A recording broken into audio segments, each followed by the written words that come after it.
Welcome everyone to our Students as Partner panel as part of the Center for Teaching, Learning, and Technology Spring Institute. As the name of this panel suggests, today we're going to be hearing the reflections of student, faculty, and staff partners engaged in partnership work and some of the learning insights that they've developed in the process of partnership. So we'd like to take a moment to acknowledge that our work here at Students as Partners and at UBC in general occur on the traditional, ancestral, and unceded territory of the Musqueam peoples. And in alignment with the reflection and introspection that Students as Partners encourages, as I'm sure we'll see today, the nature by which we're able to be on this territory is certainly not lost on us. So with that, from the Students as Partners team today, we have myself, Marissa, and Roslyn. I'm Rohil, I'm the student coordinator, and I've also had the pleasure of being a student partner engaged in course design work. Hi, everyone. I'm Roslyn Barwood. I'm the strategist for the Students as Partners initiative. And we also just want to acknowledge our colleague Marissa, who's just, I think, joined us. Marissa, would you like to introduce yourself? Okay. Hi, everyone. My name's Marissa, and I am the Students as Partners Evaluation Specialist. It's nice to be here. Nice to see everybody. Really excited for today's panel. So today we're going to focus on the panelists. This is a panel, and so myself, Rohil, and Marissa will not be speaking a lot. We'll be providing some initial framing at the beginning on what is partnership and what is the concept of students as partners and why is that important in the context of a place like UBC as a post-secondary institution. And then we're going to spend the bulk of today, about an hour, hearing from faculty, students, and staff who've been involved in funded Students as Partners projects here at UBC. And they will share their reflections and insights in a moderated panel that Rohil, Marissa, and I will lead them through. We'll wrap up the panel with a chance for some questions if there are particular questions. So we do ask that you hold your questions to the end, and a summary of kind of the key ideas that emerged from the discussions. And then Marissa will provide a bit of framing and a bit of early data from our evaluation of this very large Students as Partners initiative here at UBC. What are the kinds of things we found from the benefits and challenges of doing this work? And what is our data beginning to say? And then we'll wrap up with perhaps a brief nod to some upcoming Students as Partners events, and then send you on your way. So that's our plan for today. So it's my pleasure to introduce our panelists. We have 3 project teams represented here, although not all members from each project team are here today. So from our first project team, whose project was entitled Transforming Classroom Experiences of the Islamic Past in History 353 with Multicultural, Multidisciplinary Perspectives, we have Jason Izadi, who's currently finishing his BA in psychology here at UBC. Jason, would you like to turn on your camera and say hello? Hello. Thank you so much, Jason. For our next project team, we have all four project members. This project was called Impacts, Improving the Interprofessional Collaboration Practicum Through Student Partnership, Farm 473, and we have 4 folks, and I'm going to go in order. So Sarah Hamidi, who is in her year 4 of the pharmacy program. Sarah, would you like to say hello? Hi, everyone. Wonderful. Alex Tang, who is in an instructor role in the pharmacy program. Alex. Hi, everyone. Thanks for having us. Gabriella Wong, who's also an instructor in the pharmacy program. Hello, everyone. And Meg Wang, who's in year 3 of the pharmacy program. Hi, everyone. And our third project team worked on a student-informed perspective on indigenizing the curriculum in the Coordinated Arts Program for ASTU 100-101. And we have 2 panelists from that project team. So Qasim Hussain, who was the faculty partner. Qasim, would you like to say hello? Hello. Thank you. And Nick Tony, who is a student partner. Hi, all. Wonderful. Thank you. So we have a total of 7 faculty and student panelists. And we also have 2 wonderful staff partners here with us who supported a number of different projects. To date, we've funded 52 projects in the Students as Partners initiative, and both Nicole Ronan and John Chang have supported many of those projects. So Nicole, would you like to turn on your mic, please, and thanks, and say hello? Hi, everyone. And John. Hi, everyone. Wonderful. Thank you. Those are our panelists for today. So before we hear from our panelists, we just want to provide a bit of context on partnership to ground some of the insights that we'll hear.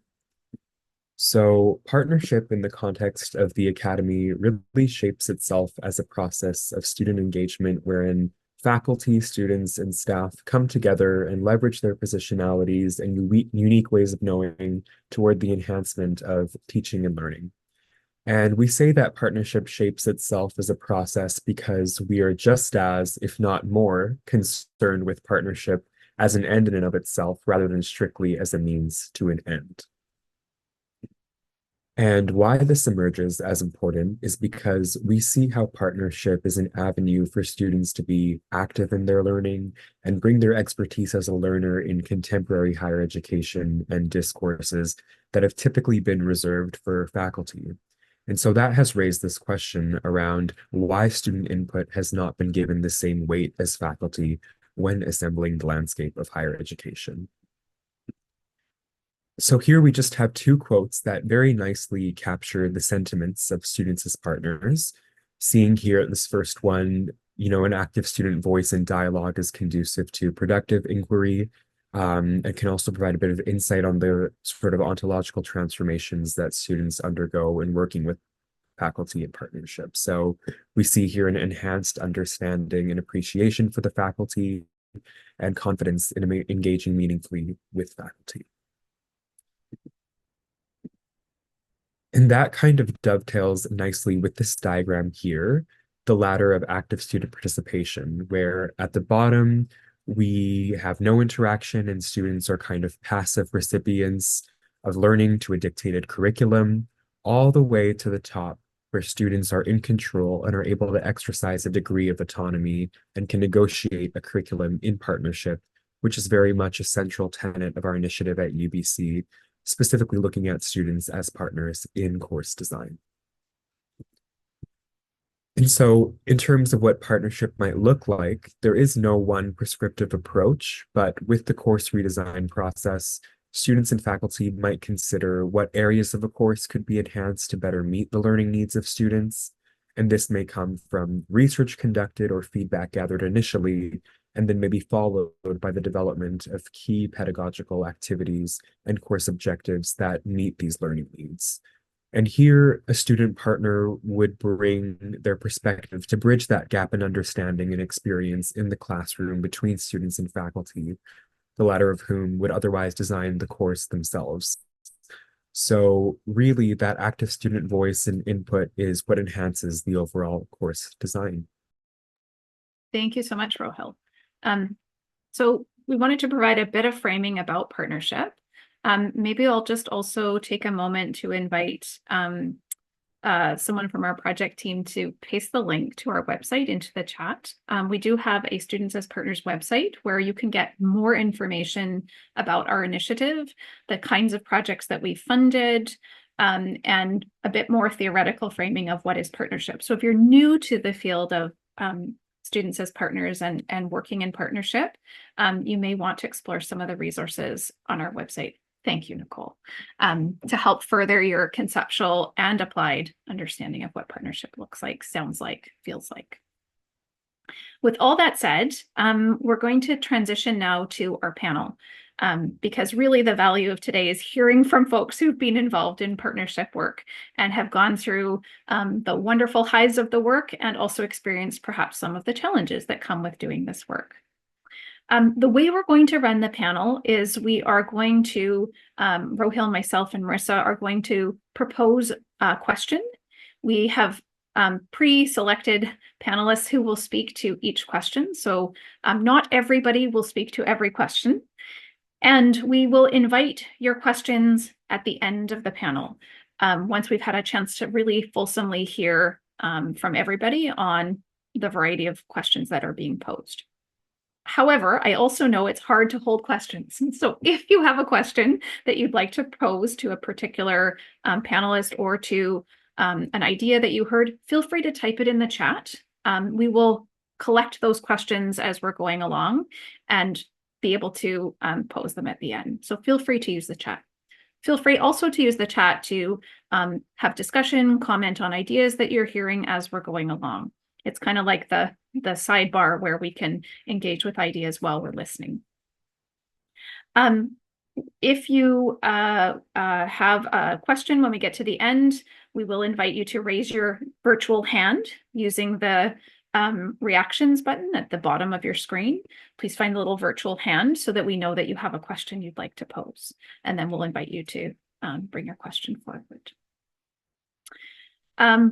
I think that's it. Without further ado, I think we can transition to our first question.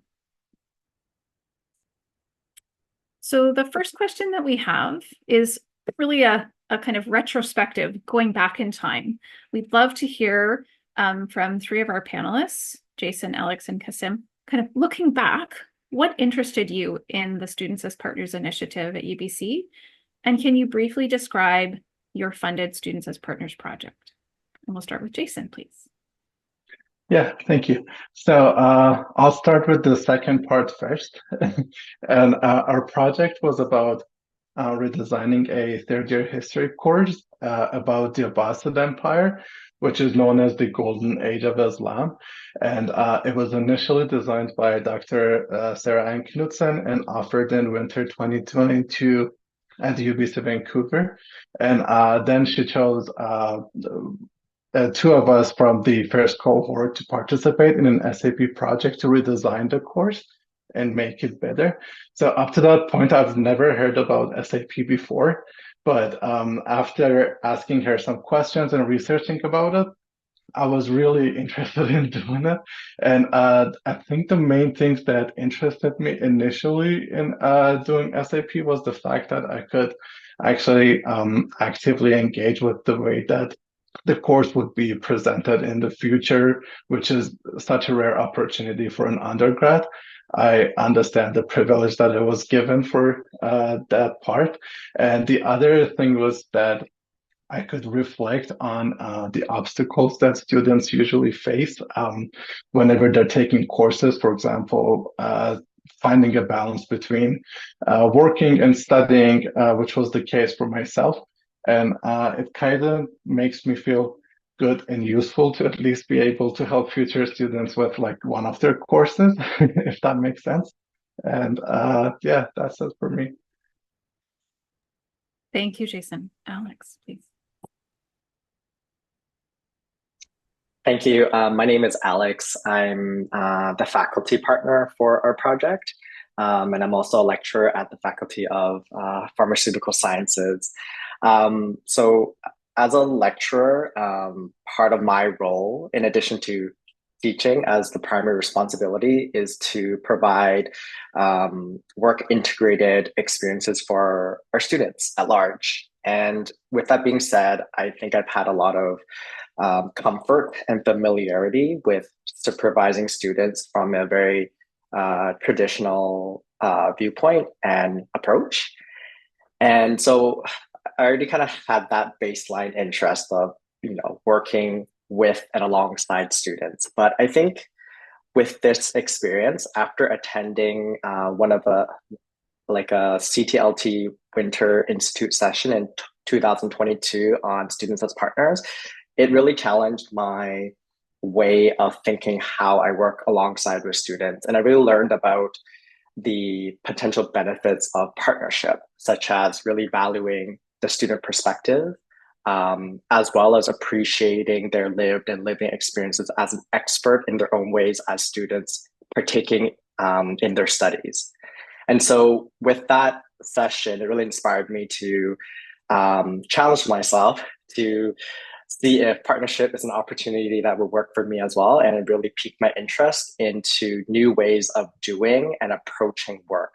I think one of the beautiful things about Students as Partners is it focuses equally on the approach to working with students as well as the outcomes that you would get from doing work together. And so with that, that's how I became interested in the Students as Partners initiative. And then in terms of the project that we were able to work on for the last 14 months, our project was really focused on the practice education piece of our pharmacy curriculum. Just to provide a bit of context for students who go into the pharmacy program, they do have to complete many weeks of clinical training in order to graduate from the pharmacy program in preparation for them to provide patient care. And so amongst all the clinical experience they have to gain, there's one particular practicum course called interprofessional collaboration, where students are working alongside healthcare professionals from a different discipline. So we will match pharmacy students to a physician or a nurse, for example. So they will work with them for 4 weeks, doing non-direct patient care activities. So the course feedback that we've been receiving has sort of consistently highlighted that there were 2 out of 6 interprofessional competencies that were a bit challenging to develop amongst our students due to limited learning opportunities. So those 2 competencies specifically were conflict resolution as well as collaborative leadership. So in response to that, our project was to really hone in on those 2 competencies. And from that, we developed 2 learning activities that would support students with enough practice in order to develop those 2 competencies. Thank you, Alex. Kasim. Hi. So the interest for us, I think, in the coordinated arts program was really a matter of timing. A number of factors kind of came together. One was that my fellow faculty partner, Evan Morrow, and I had just co-facilitated the implementation of the Indigenous Strategic Plan for UBC in our unit in the kind of year and a half running up to it. And that implementation process had not involved any student voices. And that was, as a teaching-centered unit, coordinated arts program is a cohort-based introduction to different streams of art studies. So students take courses together, just to explain what our program is. So that was one factor. And the other factor is that the core course for our program, which was called AS2 100, was a 6-credit course, and it, for a number of reasons had to undergo a redesign. And so I think SAP's focus on course redesign was also really aptly suited to that that moment for us in our sort of rethinking about how we teach our core course in writing, and also how we do that to show our commitments to indigenization, and specifically to hear ideally from Indigenous students. I think another thing, although we recruited widely for student partners, we had some past students of our program in mind. And Nick and Tashi had both, recent, and in Nick's case, he'd not only been a student, but an undergraduate TA for us for a couple of years. So that was really just a good opportunity for us. So in terms of how we actually approached our work, we had a number of focal points. So out of the ISP co-facilitation, we'd come up with a kind of toolkit of assignment options that we share with instructors. And so my partners and I co-facilitated a kind of brown bag session with faculty to talk through how we could both add or respond to that toolkit. We'd done our own assessment of it to kind of prepare with our partners. And we're making recommendations onto kind of how to operationalize it, I think, as a living document for faculty who want to teach Indigenous content kind of going forward. We also advised on course outcomes for the new replacement courses for this 6-credit course. And so that was a sort of ongoing process. I think we may actually have another opportunity to kind of look at it under the hood. But we did get our feedback in there.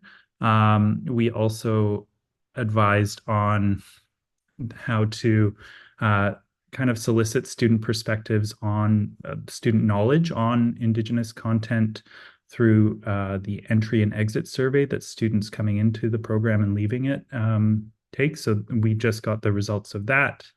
And we also consulted with Indigenous support organizations on campus.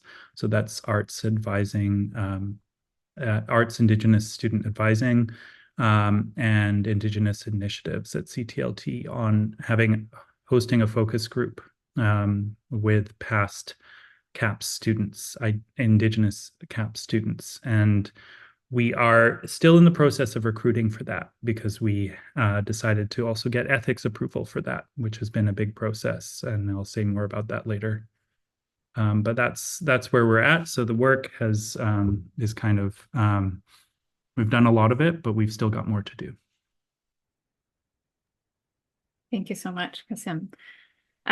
Before we just move to the next question, I just wanted to add a brief comment that sitting here listening to the three of you, the diversity of the project work really struck me. Just realizing that, very different projects, very different contextual kind of needs, priorities, but the project's really seizing the opportunity to focus on like needs of the day and to bring student voices into those processes to make those things better. Thank you so much. We'll move to our next question, please. Okay, so each of you contributed to, so speaking to Gabriella and Nick at this moment, each of you contributed to a project as a partner. What did you learn about partnership through working in partnership? And I know that's a very broad question, but yeah, so what are some of the things that you learned about partnership? And we can start with Gabriella. Sure, happy to start us off. So hello again. Once again, I'm Gabriella, and I'm like Alex. We are both lecturers in the Faculty of Pharmaceutical Sciences, and really it was such an honor to be a faculty partner in our Students as Partners project. For me, in terms of what I learned about partnership through working in partnership, is that I learned a lot about the importance of trust in a partnership, and I think it's part of it is part of like how I naturally conduct myself anyway. I kind of walk into each working relationship with a lot of trust. I make myself safely vulnerable so that I establish that kind of safety when working with anyone. So that whatever I do, when I speak, when I act, it's in a very genuine manner. However, having this opportunity to specifically work on partnership through the Students as Partners project, it made me really appreciate that it takes work, and I don't take the trust that we developed within the team for granted. And I think what worked really well was that we really took the time to establish that trust in the beginning of our working partnership by explicitly discussing and actually agreeing to what this partnership actually meant to us individually and what it means to us as a team. And so then we took the time a significant amount of time to create our project manifesto, to really lay that out and establish that understanding amongst all four of us. And so then I think that through this intentional exercise, I felt that the group was really organically coming in together and establishing that trust, so that as much as it was explicit, it also felt very natural. So that throughout the whole year when we're working with each other, it didn't seem artificial at all. It was just there, and that it was really core to our beliefs and our values. So I found it very interesting, this interplay of both conscious intent and kind of this assumption that each of us came in with kind of how we saw partnership, that just kind of worked out to be a really trustful working relationship. And so then we also took the time then to regularly revisit that project manifesto and create those opportunities to really maintain that trust. and keeping that trust as a priority in our partnership. So that's what I've learned through this experience. Thanks, Gabriella. It sounds like really spending time on building that foundation initially really set you up for success and your partnership up for success. Nick, let's hear from you. Yeah, thanks so much, Marissa, and thank you for sharing, Gabriella. That was so interesting to hear. But hi, Nicholas Amanchiapi Wayake Lakota Hitcha. My name's Nick Tony. I'm one of the Indigenous student partners working on the CAP project with Dr. Thane and then Evan Morrow and Tashi Methuen, who can't be here. And for our team specifically, our partnership offered a really interesting jumping off point for some learning. Qasim and Evan have obviously been professors to both Tashi and myself, and I worked with Evan and Qasim as a TA for 2 years, and I was Tashi's TA, so there were a lot of like pre-existing relationships to navigate. But the SAP grant offered us an opportunity to come together as equals and as a partnership. And we kind of just got to understand the different places along the student partnership ladder that you were talking about earlier, and really going from that hierarchical understanding of how our work had been done in the past to getting to build a project of our own design where everyone's voice was the same and we all sat at the same table as equals. So for me personally, the way our team embodied partnership was approaching everything collaboratively and non-hierarchically. And as a person that's just recently graduated, that's done a lot for me to understand like ongoing relationality with the university as a lifelong learner.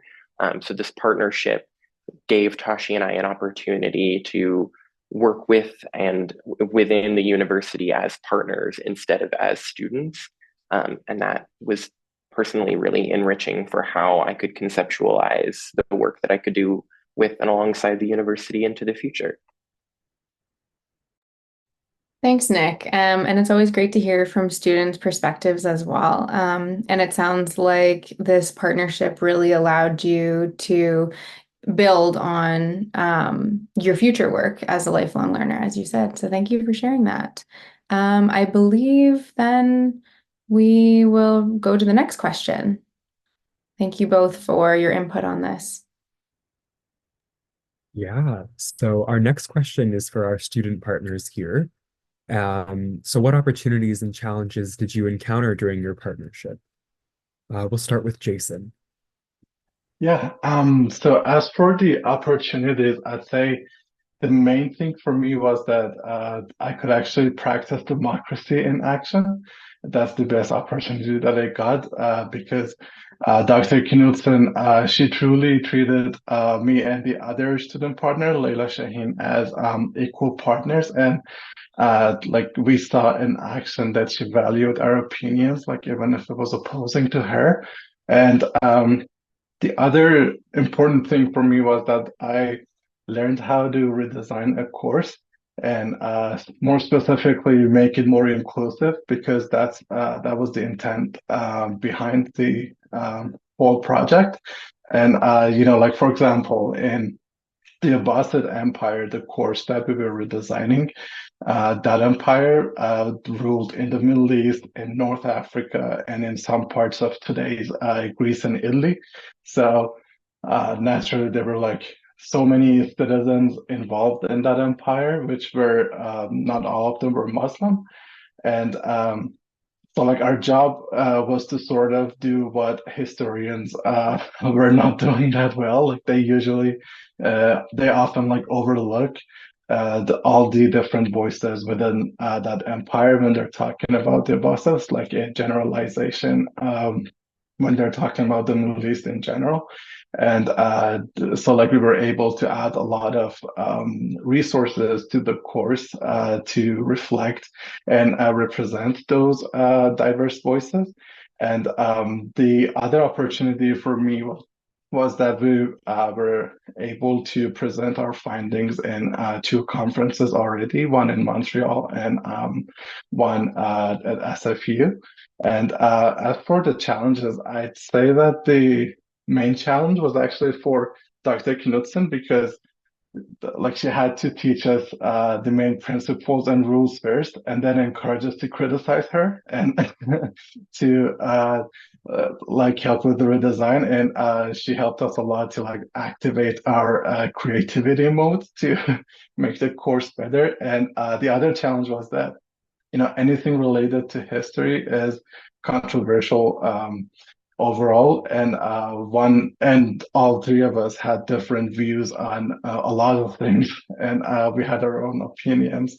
And so I think one of the challenges for me, at least for the first few weeks, was that I had to actively listen to opposing opinion and not prepare myself for like a fierce response, but to actually listen and like try to understand their point of view, which helped me a lot, both with my patients, and it changed my viewpoint on a lot of things. And yeah, that's it. Thank you, Jason. Let's hear from Sarah next.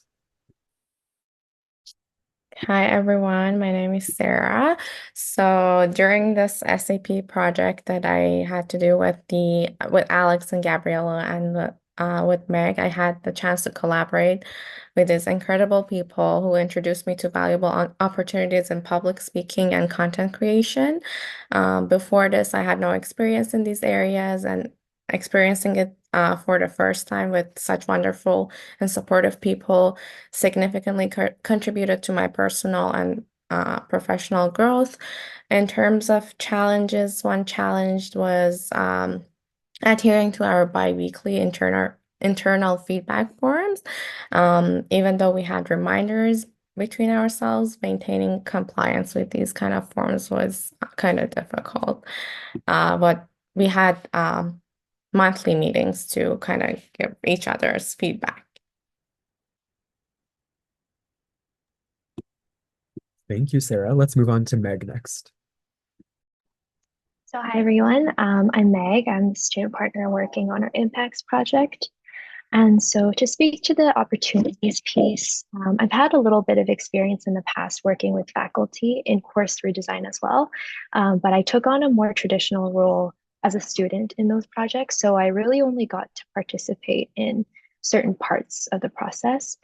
But as a student partner in our Impacts project, I was able to participate in and take ownership for the entire course redesign process. So I was involved from almost the very beginning in the goal setting process, information gathering, all the way to the end when it came to evaluation of outcomes and dissemination.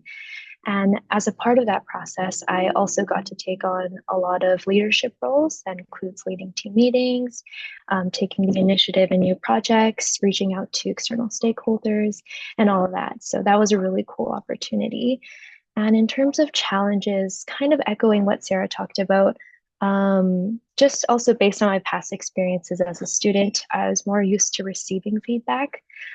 So as a student partner, as an equal in this project with faculty partners, I found it was a little bit difficult at first to give useful constructive feedback, especially to faculty partners.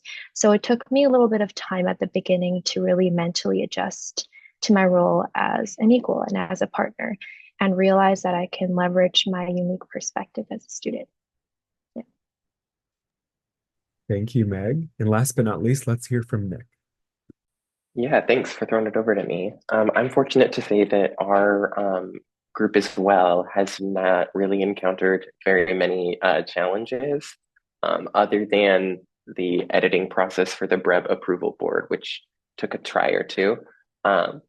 So I'm fortunate to say that we got to focus on all the opportunities that as a student were so impactful for me, and hopefully for Tashi as well, although she's not here to speak to that. Specifically for us, because of so much of what we did was get to work alongside the faculty in the coordinated arts program, and to the extent that we attended a brown bag meeting and made a pitch to all of the faculty members there. The goal of that for Tashi and I was to help familiarize them with resources for Indigenous students on campus and resources for indigenizing their own pedagogies. And as an Indigenous student, it was so impactful for me to see all of the different things that UBC has made available, and to be able to not only familiarize myself with them, but to help point others in that same direction. That opportunity really shaped. Our team wanted to go to BREB for Ethics Approval Board to host a little roundtable with other Indigenous alumni to hear their own experiences and help share what we've learned, doing our own work with others. So knowing that we had the opportunity to create a legacy for other Indigenous learners at UBC has been super impactful, and I dare say the best opportunity of this so far. Wonderful. Thank you, Nick, and thank you everyone else for sharing. I think that brings us to our next question for faculty partners. Wonderful. So we had a chance to ask student partners about opportunities and challenges. Now we're going to turn the table and ask faculty partners about the opportunities and challenges that they encountered during partnership. So Alex, please, and thanks. Thank you. I'm happy to start with the opportunities, followed with the challenges I observed with partnership. I think first off, there were a wealth of opportunities, considering that this was my first foray into students as partners. But if I really had to hone in on one highlight, I would say that the opportunity was to share my power with students, and really reimagining how faculty and students work together collaboratively. I think through this experience specifically, I've become acutely aware of the power that faculty hold over students. And I think that's been emphasized already throughout today's dialogue. And so for me as a faculty member, I really wanted to prioritize being vulnerable and letting go of some of the power. And I think by letting go of some of that power and giving it to the students, they can really take that power to empower themselves and really demonstrate their ability as students to contribute to all aspects of curriculum design, curriculum development, even some teaching, as well as educational research. In saying that, it wasn't always easy to practice that, because as a faculty member, sometimes there's an urge for me to just speak first and to suggest my ideas and opinions. And so I really had to make conscious effort to ensure that I practice what I preach and allow students to take lead on initiatives and sometimes be the first one to suggest their opinion, so that my opinion doesn't bias what they are about to say. And I have to say that through working with Sarah, Meg, and Gabriella over the last 14 months, it's really made me appreciate this new way of doing that I may not have had in a traditional working model with students. I believe that we had a lot of synergy in the work that we did together. We were able to share leadership roles, as Meg mentioned earlier, as well as I felt that the students were able to experiment with their ideas without fear of resistance or judgment from faculty experts. And then the second opportunity I also like to highlight is, like, prior to this experience, I've actually never heard of students as partners before, as I've alluded to. And in immersing myself in this, I realized that I've been beautifully exposed to a wider students as partners community, not just locally, but also globally. And I really want to appreciate and acknowledge, like, Rosalind, Marissa, John, Nicole, and Rohil for creating these opportunities for us to experiment with this. It's really, really beautiful.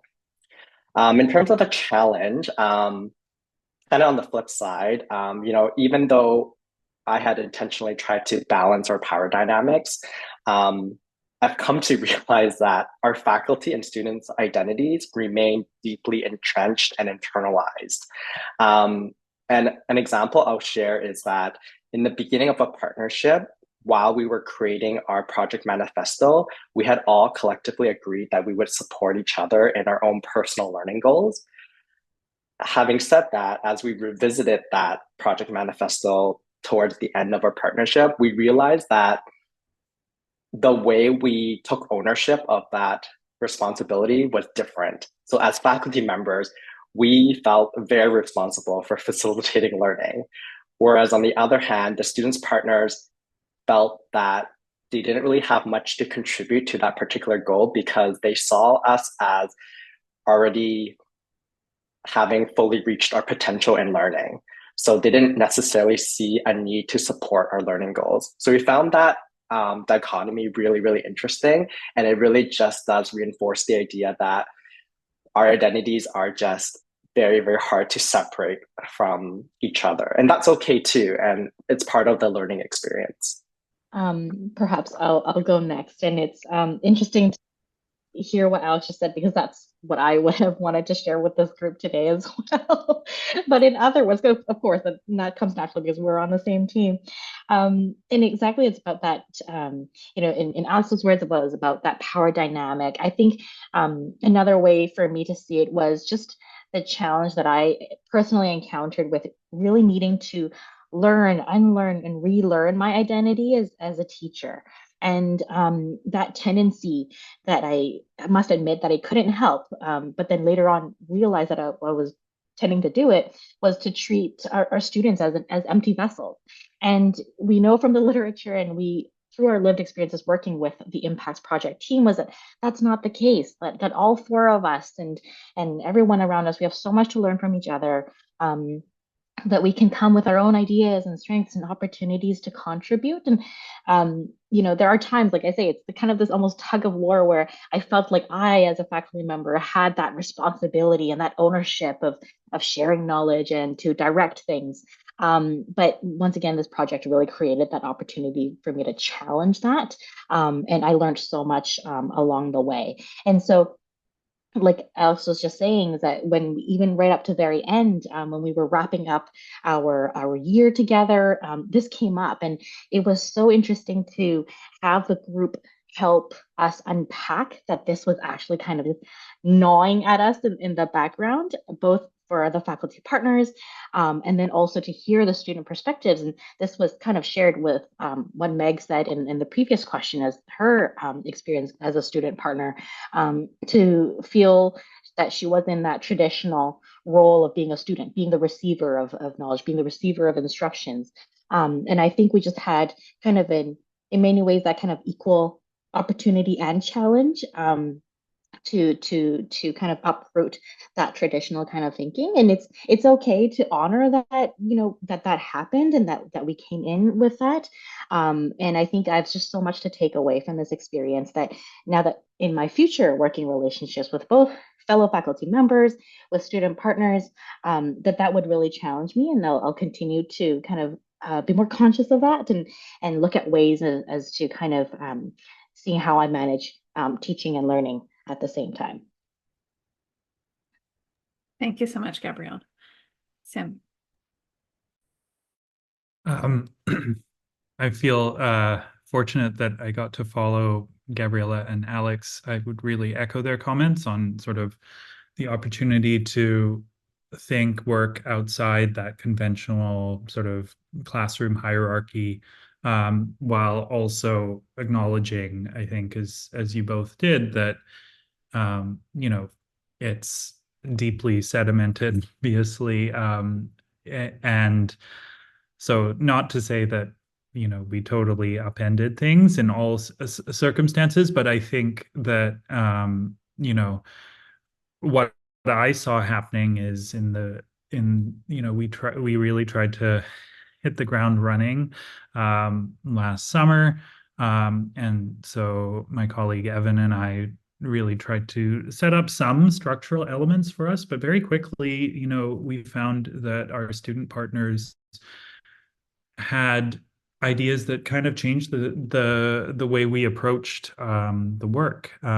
So, one piece that we've mentioned already, Nick and I, is preparing for this sort of brown bag community of practice with CAP faculty, and Nick undertook almost single-handed literature review to prepare for that of other initiatives towards indigenization, both kind of on Turtle Island and beyond, and in other university settings.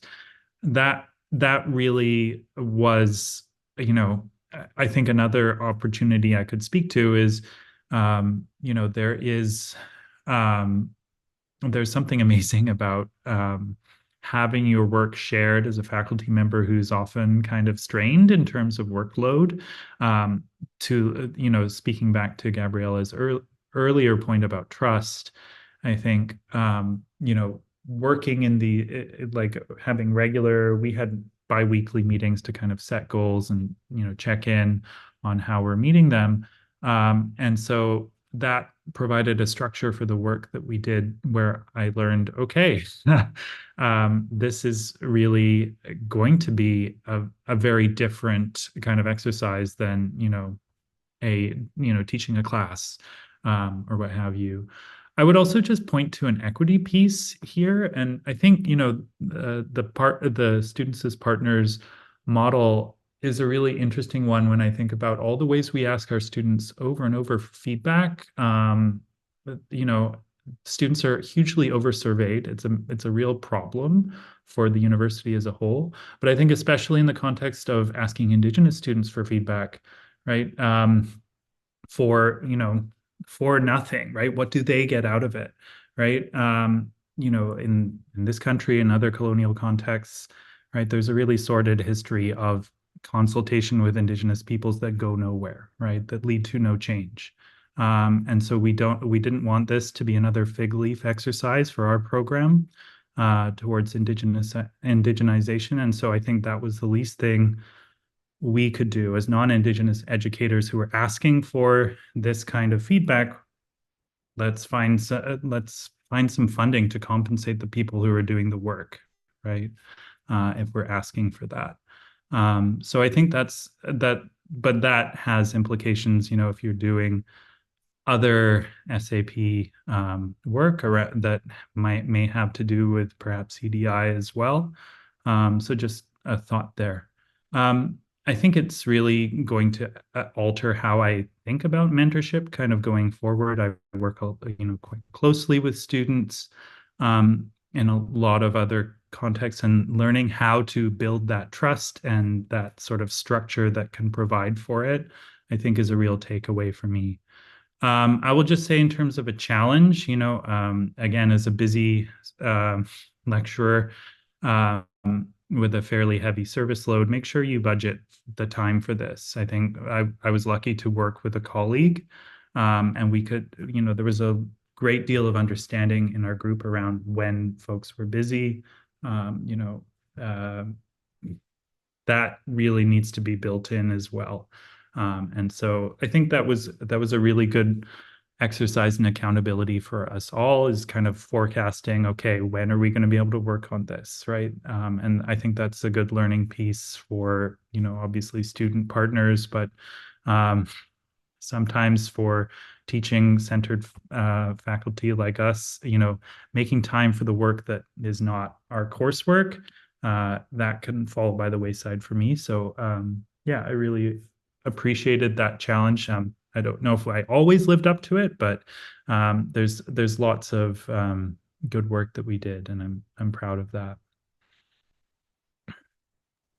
Thank you so much, the three of you. So many nuggets. I'm just sitting here going as you're talking, and so many things that I'd love to unpack and explore further.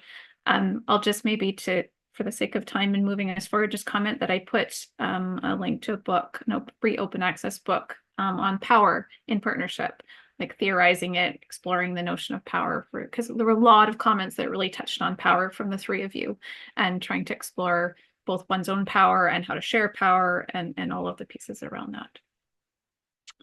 Thank you. We'll move to our next question. Okay, so we have heard from students and we've heard from faculty, and so now let's turn our attention to the staff partners. So as staff partners providing learning design support, what opportunities and challenges did you encounter? And we can start with Nicole. Sure, thank you. Yeah, so I will say, I guess off the top, that as a staff partner, we're sort of off to the side in a lot of cases, in my cases anyway. I'm not deeply embedded in the course team, as the faculty and student partners. So I guess, you know, we are a resource if the teams need it and if they want it. And I think that in a lot of cases, personally, I don't know if I conveyed the extent in which I can be of service to them enough. So I didn't really find a whole lot of challenges with working with anyone because I guess the challenge itself was just knowing what everyone was doing and making sure that not that they were doing a good job, but I was really curious, just professionally, you know, what are you doing? What are they coming up with and stuff? So, um, but for as well for opportunities, I mean, just immense. Not only the practical, like seeing practically what the teams were coming up with, and just being so inspired by the students and their level of engagement and interest in not only the subject, but in helping um, make the course better for everyone, including, you know, the teacher being given this extraordinary opportunity to not just give feedback, like someone said earlier, but making decisions. And I think that in only a couple of cases did I ever see any faculty member really showing any, I guess you would say, hesitation to handing over that that power. But yeah, I guess that's me in a nutshell. John, what about you? Yeah, sort of echoing what you're saying, Nicole. I think um, maybe I'll highlight one of the challenges first because this isn't really a challenge per se, but because there are so many great projects to work with, um, there are so many varying levels of how much support or how much I could partner in the project. So is it difficult to get a sense of what our support looked like from project to project? Because it spoke, I think, to the strength of the partnerships, I feel, and the work that they were doing on the ground. Um, but also, when I did get to support um, some of our students as partners teams, it's I'm using present tense. It provides me with an opportunity to reflect on my own work as a learning designer. And before this, I don't think we've really had really rare opportunity to center and position students Yeah. and their voices in learning design, course design. Mhm. So when we would typically support and consult with instructors, we usually receive student feedback secondhand through their student SEI, student experience of instruction, Mhm. and ground our consultations based on this and maybe their own goals for the course. But I think that these partnerships have provided me with a model of inclusive teaching and learning design. It's really highlighted the importance of uncovering or putting a microphone to voices that might not have been heard, especially diverse voices um, that need to be heard for learners to succeed equitably. So I think that was like one of the biggest highlights for me was and biggest opportunities was to change my thinking around what inclusive course design looks like is having that student voice right off the bat in a course design or a redesign. Um, Yeah. I think one of the challenges long term is how we continue to actively um, support these student voices in course design. Like, how do we go beyond the SEI and partner with students in the long term? How do we continually embed this in our work and put Yeah. them at the forefront of our own consultations, right? And Mhm. so having, it's just really given me some really good questions to ask when I go into consultations with instructors and programs. but it's also making me question like, oh, how can we partner better? How can we partner at all with students in the first place? So yeah, And at that what level was, is yeah. it like, you know, uh, compensation, like, is very important as well. Kasim mentioned it. And so, having that be thoughtful and very meaningful and very authentic, not just, we'd like to ask you a few questions about your course, like deep, meaningful Exactly. Yeah. engagement. Okay, well, thank you both for your answers. And I believe just to keep with time, we'll move on to the next question. Yeah, so our next question is for Meg and Qasim. What occurred during your partnership that you didn't anticipate or expect? Yeah, so I can speak to this first. I guess two things. So the first thing, Gabriella, I think Alex also kind of already touched on it in their responses earlier. But as I said at the very beginning of our project, during our first couple of meetings, we dedicated some time to creating a project agreement and manifesto that not only established our roles in the project, but also really defined what partnership means to our team and how we want that to play out. So for me personally, when we did this, I mostly thought of it as just like a nice little icebreaker activity. I didn't make too much of a conscious effort later in the project to refer back to these documents. But what was really fascinating to me was that during our final reflection meeting, we realized that this little bit of intentionality, this little simple activity at the beginning really set the stage for our entire project. And I think that at the end, our work, our process really embodied this vision that we started with. So that's something that I think I want to incorporate in all of my projects, working with people moving forward, just having that little bit of intentionality at the very beginning and dedicating some time to that. And the second thing would be more of a project specific piece that I didn't really anticipate. So at the end of our course, we conducted focus groups with our students and their preceptors. So I, along with Sarah, took the lead in conducting thematic analyses on their responses as part of our evaluation process. And we didn't have a huge sample. We just had 6 students and 6 preceptors, but each student was placed at a different site with different healthcare professionals. So when we were tasked with doing this, I wasn't sure that I'd be able to find much in terms of common themes. So I was a little apprehensive going in.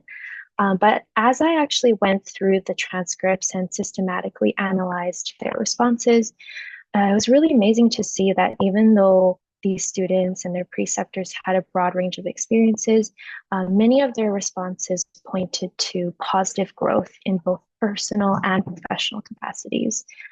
So I think going through this, it was really encouraging to see that our work and our process helped facilitate these positive outcomes across all of our participants. Yeah. Thank you, Meg. Qasim? Thanks. Yeah, I mean, I guess what I will say that here is the big piece for us was the ethics application that we submitted to the, and that was a learning piece, I think, for both faculty partners and student partners. I think neither Evan nor myself has experience doing research with human subjects and before, so this was totally new, even from the faculty side. And again, I think the partnership model, working on it together with Tashi and Nick, and this is something that you might say is you might look at from the outside and say that's beyond an undergraduate student's kind of purview, but they really made an impact on how we put our application together. And it did take a while. That was something that's lagged, and it's kind of set back the possibility of us disseminating our findings.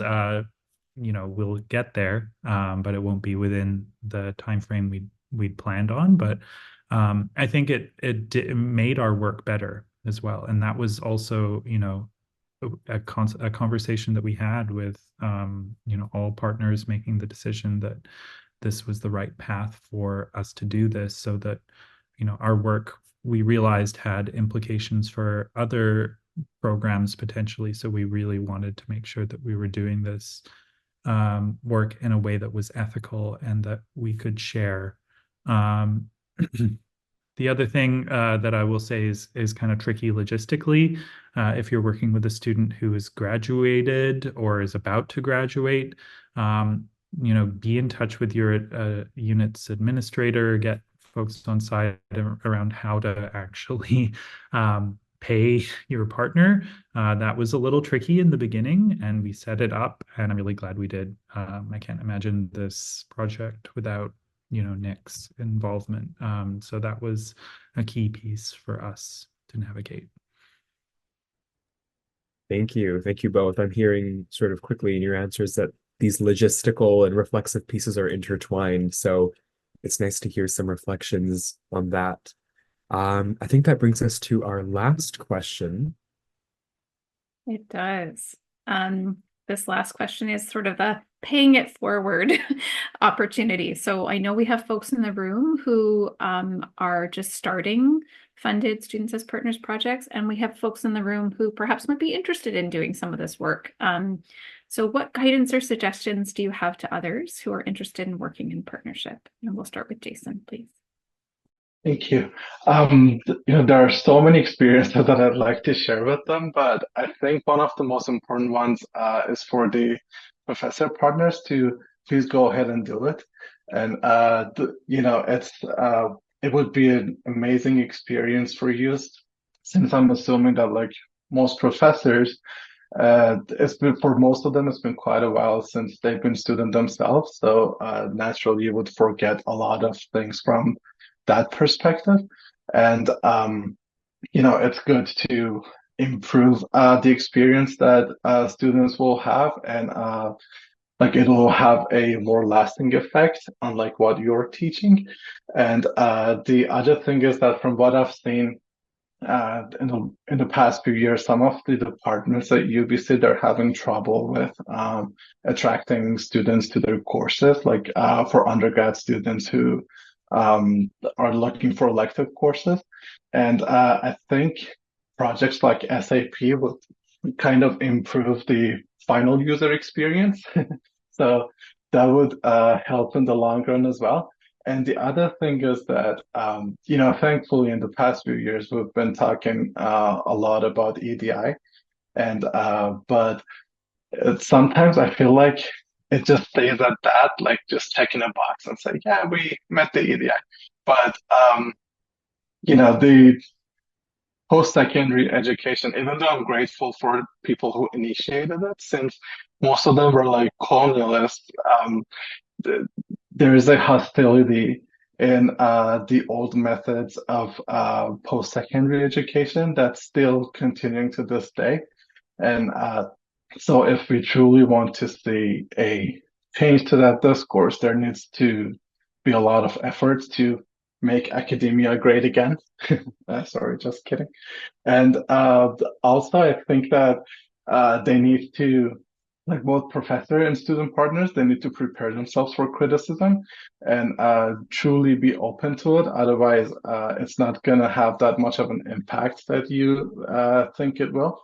And the last thing is that they need to be truly enthusiastic about what they're doing on both ends, because it's very time consuming. It takes a lot of energy and a lot of resources in general. So if you're not really enthusiastic about it, you're probably not going to have so much of fun. And the last thing is that SAP is, even though it's been around for a while, most people have never heard about it. So I think it's good to be vocal about it and to educate others, because that's going to have a wave impact of like more people being willing to do this. For example, my major is psychology, and I talked to many of my psychology professors, and one of them is actually preparing themselves to do an SAP project for next year. So yeah, please just be vocal and do it. And lastly, is that if you need any help, the SAP team, they're awesome. Whenever we needed any resources or any help, they were there to help us. So you have a great support at the back of your mind. So you don't need to worry about it that much. Thank you so much, Jason. I'm really glad that you've found the support helpful. I'm glad to hear others are interested in doing the work. Appreciated the call to advocacy as well. Alex, please. Before I start, I just want to say, Jason, I really resonated with a lot of your comments, especially around your comments focusing on EDI perspectives. For myself, as faculty partner, I'll speak.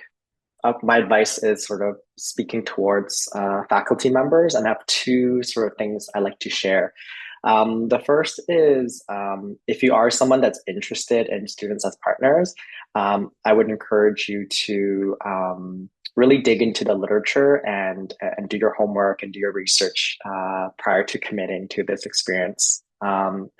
Personally, I found that Students as Partner has such a global reach. And there's a lot of growing literature surrounding this particular framework and pedagogical approach. And so see if this aligns with your expectations. There's just so much out there. Like recently, I started listening to a podcast called Students as Partners podcast by the McPherson Institute from McMaster University. And that's been such a beautiful way to sort of complement and reflect on, the past 14 months that I've been working with my amazing team. The second piece is has already kind of been touched upon by various individuals on the panel, which is really be prepared to invest in this partnership, especially early on in the partnership, because that sets the foundation for how the rest of your partnership will go. So once again, for our team, we really committed to co-creating a project manifesto, project agreement to re-outline our value systems and expectations for partnership, and has really grounded our processes. And once that's kind of established, I feel like upon that initial investment, you'll see that you can actually let go a little bit, and the partnership will sort of run itself because everyone has clear roles and knows the responsibilities on how to move the work forward. So I would encourage anyone who is interested in partnership to remain open to any opportunities that arise throughout the collaboration. It might be challenging initially, but as you progress, you will appreciate its value. Just finding the unmute button.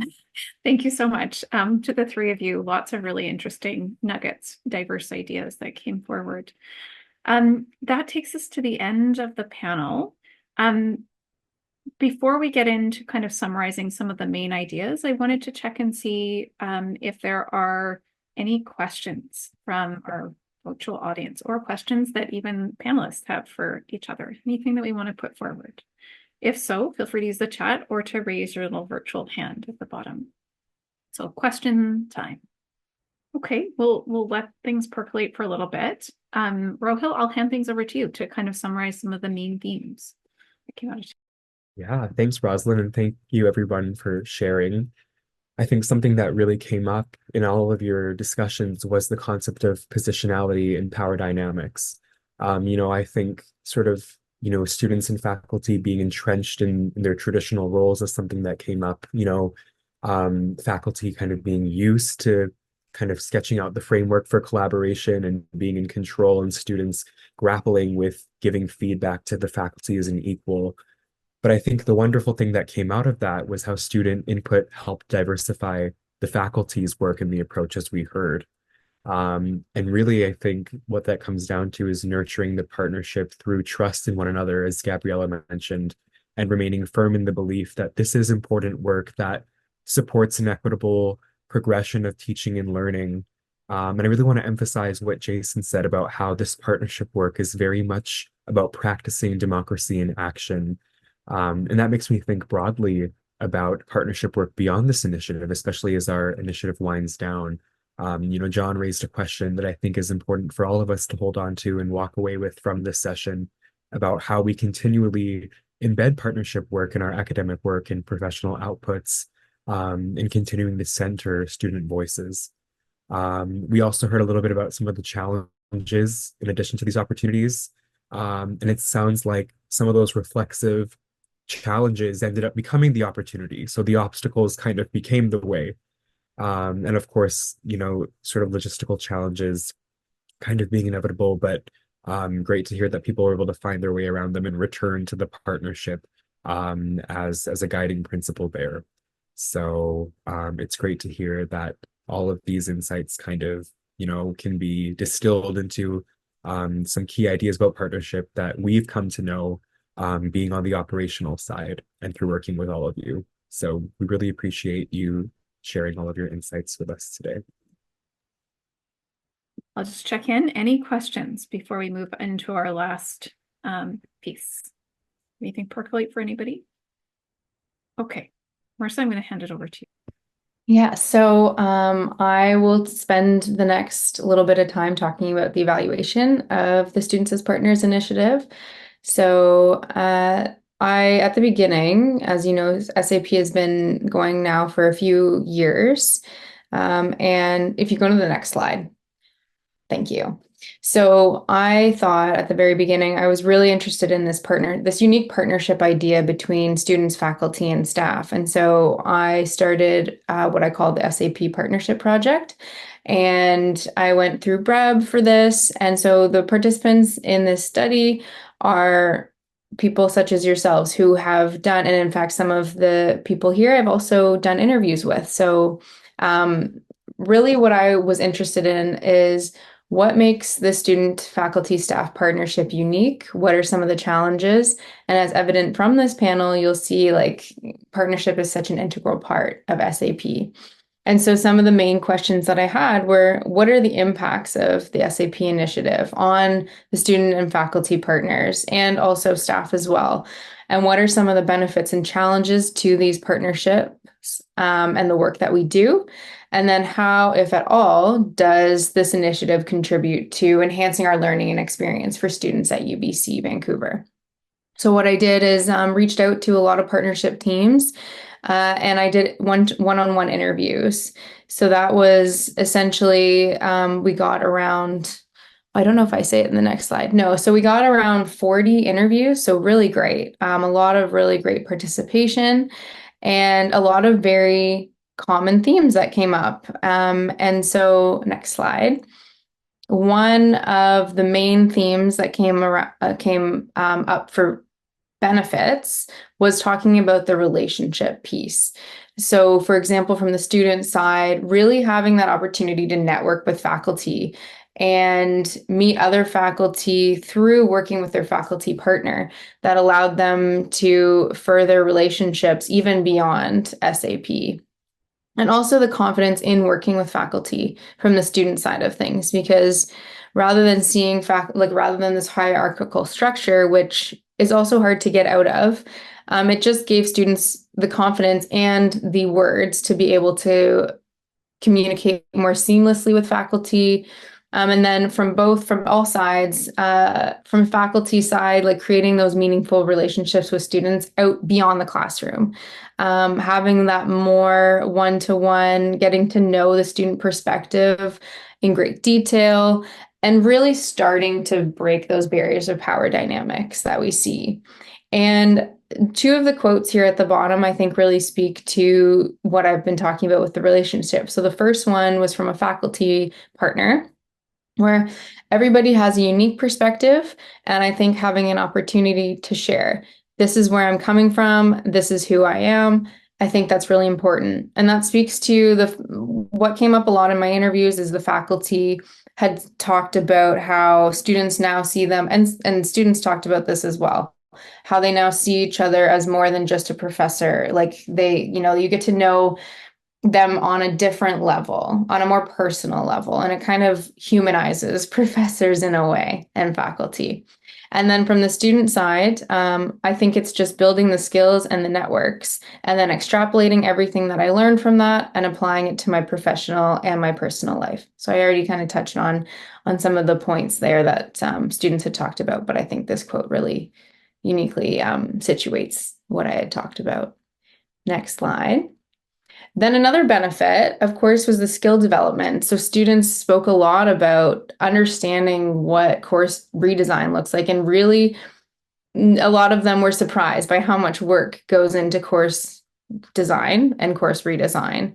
And it just gave them, even like some technical opportunities working with Canvas, and even faculty who it allowed them to see from student perspective, what are the things that what are the skills that I need to develop in working and making my course more efficient for students. A lot of SAP projects got to go on to conferences and present. And so really building that CV, which is so important early stages, not a lot of undergrad students get that opportunity. And then, of course, the benefit of communicating with faculty and navigating those conversations where we might not have the confidence to bring our ideas to the forefront, but really through those shared partnerships, through creating a safe space, as we've talked about, as some of the panel members talked about, that is allowing the students to really practice their communication skills in a way that they otherwise wouldn't be able to. So again, these two quotes at the bottom were pulled from, so all of these quotes were pulled from interviews that I had. And so from the faculty side, as an educator, you kind of get blinders on, you forget what it's like to be a student, you forget what it means to learn, you forget that you're a singular course within the entire program, so you don't fully have the full picture of how your content is being scaffolded and integrated into the curricula. So how do you create something that's effective? And the only way to do that, I think, is with feedback from students. And then from the student, I think that it just gives me a sense of what this work can look like because I didn't know anything about it. There's lots of postgraduate things that you can do that you'll need to show evidence and have a built CV to show that you've done certain types of work, have certain soft skills and leadership skills. And I just really thought this was a good opportunity to build those skills. All right, next slide. And now turning to some of the challenges. Of course, this is one that you seem to never be able to escape because everybody is so busy, but time was one of the greatest barriers that came up. So scheduling, especially when you have faculty and staff and students with all different kinds of course loads, it's really hard to find that one time to meet and update each other and keep that communication intact. So that was one of the major challenges here. And the funding as well. So Students as Partners is a small initiative, and sometimes when we have a lot of student partners, then there's not a ton of work hours available to the students to make sure that they're getting, living wages. So the funding was mentioned, and then different priorities. Again, that speaks to setting things up from the start and having that conversation around what are our goals, what does that look like? So everyone being on the same page. So sometimes that was a challenge, having different priorities of what they wanted to redesign in the course, maybe what the goals were for the partnership. So just really being on the same page is important. And that was one of the things that was highlighted in the challenges. So from the faculty side, it's difficult sometimes because everyone has a different working style and different priorities or other responsibilities or even other commitment levels. So navigating that is the hardest part. And then a student had said that sometimes finding it hard to make time to even work on the project. I'm taking less courses, but I'm also trying to find time for extracurriculars and other events that are going on. So really speaking to that work-life balance. And then lastly, not surprising, is the power dynamic. So even though we are making headway in trying to, dismantle that hierarchy, there's still work to be done.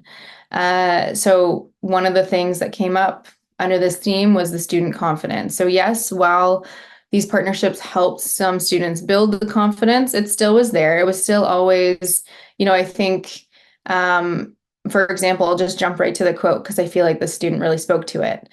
So the student said, I think the faculty partner is very open to us taking charge. It's just me and the other student have this ingrained idea that we're still students. So we're trying to understand to what extent we're allowed to say, hey, let's have a meeting today, or hey, or how do I initiate this conversation about the project?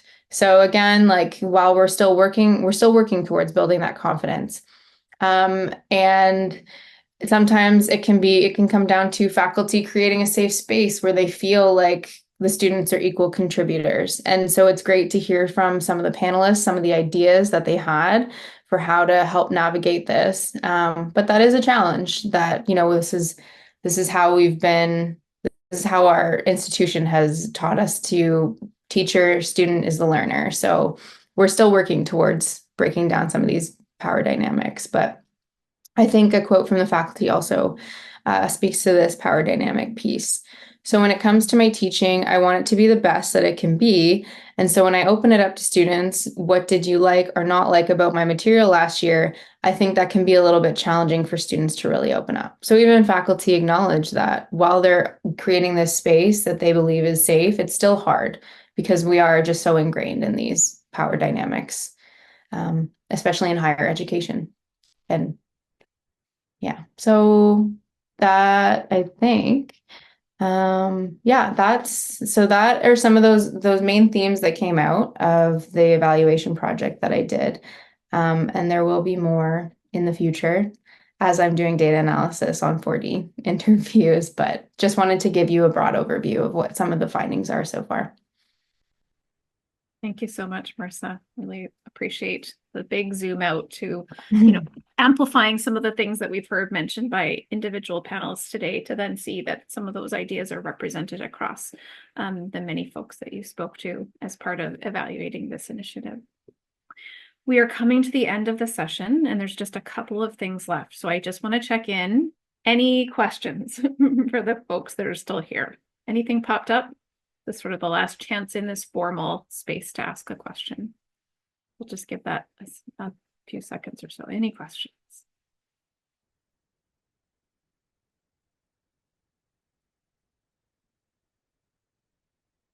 Okay, I'm going to invite Nicole and John to just very briefly talk about an upcoming session, very upcoming session this afternoon, in fact, that they're running that might be of interest to folks. I'll just hand it over to you too. Thanks, Rosalind. So this afternoon, we're holding sort of like a companion event or session related to amplifying student voices in course design. And it is going to be at 1:30 p.m. today to 3 p.m. And if you can make it, I'm just going to send you all the link in the chat. And if you can't, I believe we are going to try to record it as well. So hopefully everyone can attend, or some of you can attend. And this session will focus on work that's being done